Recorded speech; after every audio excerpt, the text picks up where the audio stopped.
In today's Whiteboard Leadership moment, I want to talk to you about your preaching calendar. I know a whole lot of pastors that are trying to figure out how to get better at preaching. And some of it is art, but some of it is also science. And in a number of the Whiteboard Leadership moments, I want to talk about the preaching science, the things behind the preaching that may help you get better as a communicator. I know for me, I had to work at this for a long, long time. I even remember a time when one of my congregation leaders told me that I was a B-rate speaker.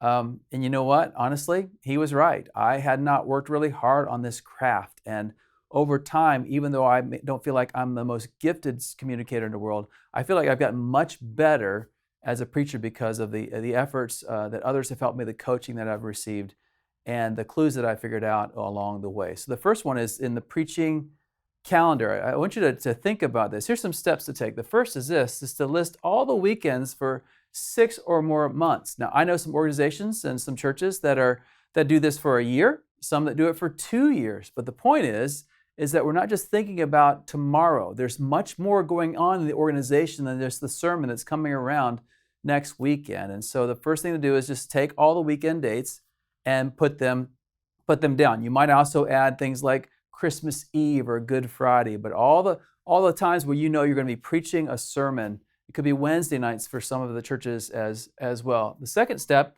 is to insert all the dates that are holidays, school calendar, community calendar kind of dates. So there may be holidays such as Christmas and Easter, obviously, but there's also long weekends, President's Day and Martin Luther King Jr. Day and other Labor Day, Memorial Day. And those 3-day weekends affect the attendance of the church. And you may want to consider whether you start a new series on those dates.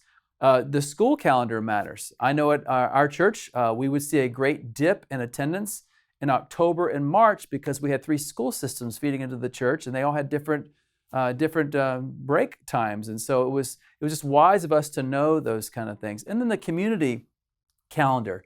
I can tell you that in some places, hunting season, it matters to church attendance. For others, it's the professional sports team that's playing that everyone has a favorite. But you just mark down the community dates and the school dates and the holiday dates. Then insert your personal and family schedule.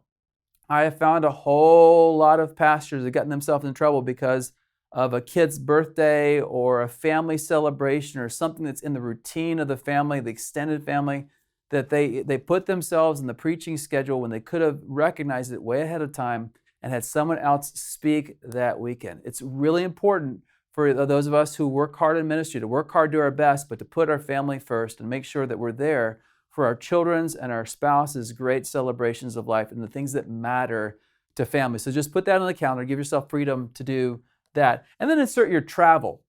I say this separately because some of you travel to foreign mission fields. Some of you travel to seminars. Hopefully a lot of you will travel to our Converge events like a Reach and Unleash and a district events. And you just want to put that in to recognize that I'm going to be spending a whole week somewhere else, and maybe I want someone else to speak on that weekend. It's just a wise thing to do, and to look at your energy and to make sure that you can give your congregation your absolute best. And when you can't, you're unable to do that, make sure you give them someone who can give them their best in your behalf. And then number 5, insert church dates and events.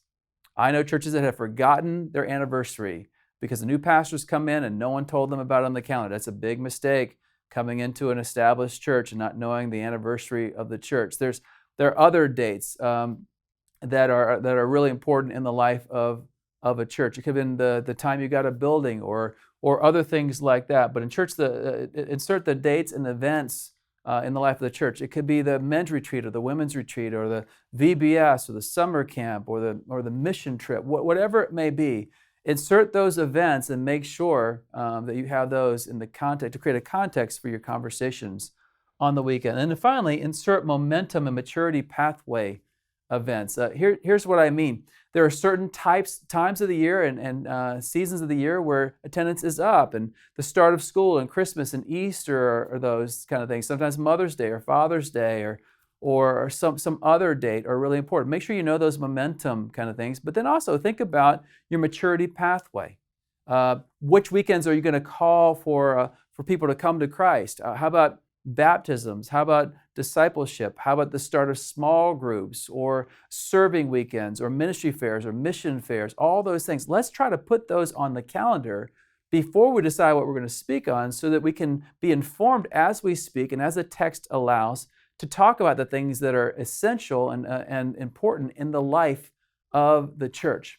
This whole thing, putting together a preaching calendar, I know it didn't say anything about the Bible, but this is creating the context for the conversations we'll have in other Whiteboard Leadership moments. But I'm going to tell you, this is just a great step to take as you begin this process of becoming a better preacher.